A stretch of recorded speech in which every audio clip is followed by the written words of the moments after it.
Good evening. You're watching Fine Print with me, Maudi Gambhir.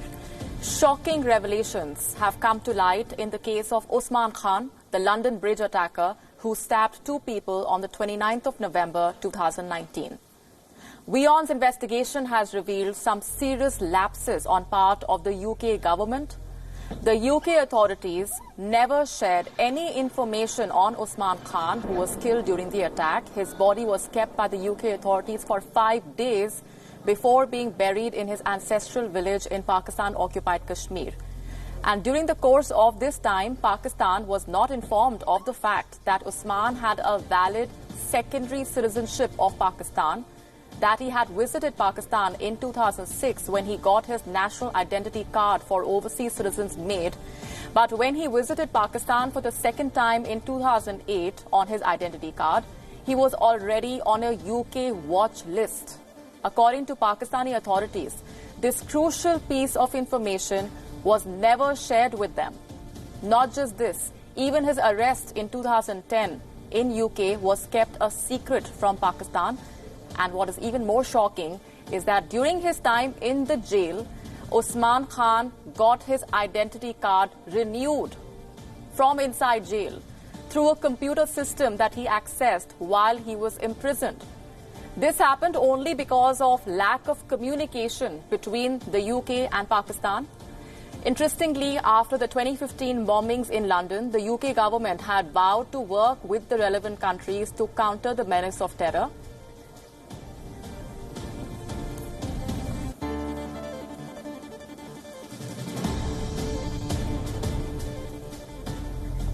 And now the UK government is planning to introduce a series of measures to strengthen its response to terrorism, making Usman Khan's case and the London Bridge attack the cornerstone of that new legislation.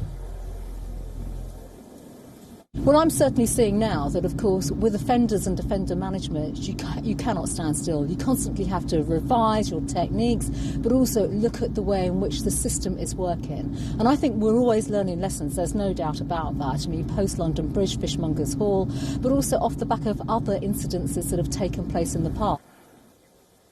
But what they really need to do is to hold people accountable. Legislations cannot wash off the deaths and terror that was witnessed in the heart of the city on the fateful day. Joining us on the broadcast this minute is our London Bureau Chief, Mandy Clark. Also joining us is our Pakistan Bureau Chief, Anas Malik. Mandy, to you first. You have been piecing together this entire investigation, speaking to your sources. Elaborate for us what your sources within the police have told you so far. This leaves the UK government with a lot of questions to answer. Yes, absolutely. And one of the things with Usman Khan is he was really part of de-radicalization programs, and that is why he was eligible to have that early release scheme. The early release scheme is only available for offenders, even though they're serious criminals who have seemed to have redeemed themselves, that were considered low risk. He was part of this deradicalization program.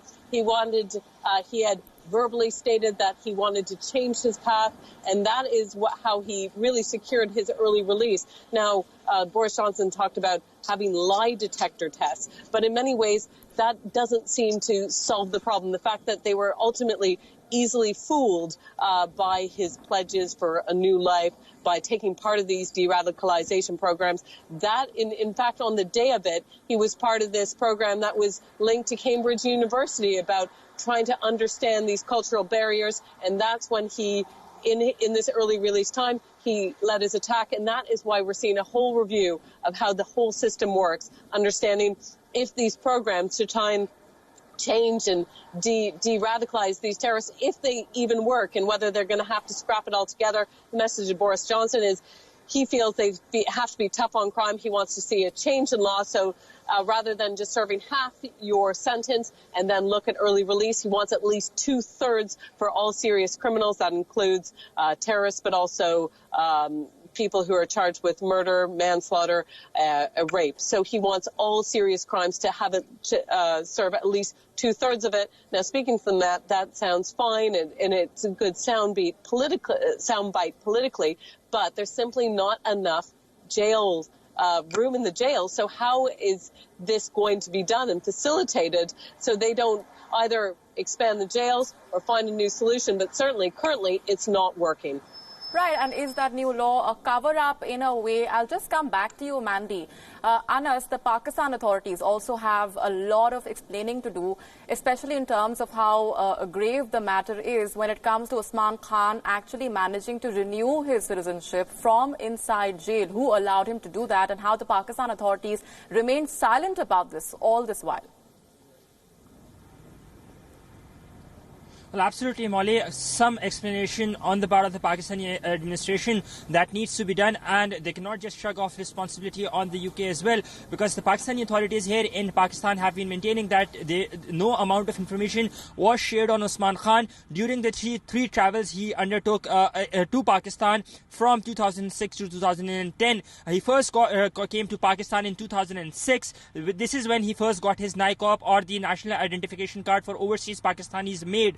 Now, that has a validity of 10 years. Then Usman Khan came to Pakistan in 2008 and 2010. Now, subsequently, the 2008 and 2010 visits are those when Usman Khan was already on the watch list of the UK authorities, but no official documentation is reflective that the Pakistani authorities were kept in the loop. Now, Pakistani authorities on that front, they should have had some lookout on that as well. In fact, in 2012, when Usman Khan was sentenced and he was sent to jail, even then, his details were not shared with the Pakistani authorities, and that is what authorities have been maintaining, that they've been saying that there are about 1.17 million Pakistanis in the UK as per the 2011 census, and it was not possible for them. Quite of a hazy explanation on their part, or a clarification on their part, that they couldn't keep a track. But the fact of the matter remains, he got his NICOP renewed in July 2017. This is the time when he was in jail, and he was in a high security prison. Now, the SOPs are that convicts who are in the high security prison, they do not have access to the internet.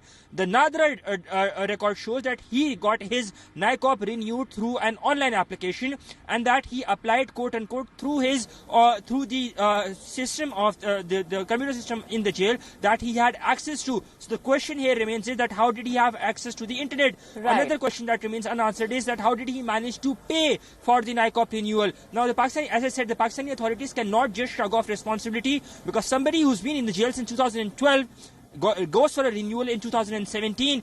He is not flagged. Why is he not flagged? That remains unanswered. That question remains unanswered. But as I said, there are established diplomatic channels and mechanisms between Pakistan and the UK, on which they share regular information, and Pakistani authorities were kept in the dark. But to add to that, not just that, even after Usman's death, Pakistan was not kept informed about that. His body, when it was being sent back to Pakistan, even then he was not the authorities in Pakistan were not informed. Not the Pakistani High Commission in London was informed. The body was sent through a cargo company called Swiss Global. It was booked through that. They immigrated the body. Absolutely. Even then the Pakistani authorities were not informed. Only a NICOP. And that is the reason why the Pakistan authorities do have a lot of that explanation to do. I'll just come back to you, Anas. The aspect that we were discussing earlier on as well, Mandy, which is about the new law, how it is being viewed as a cover-up in a way.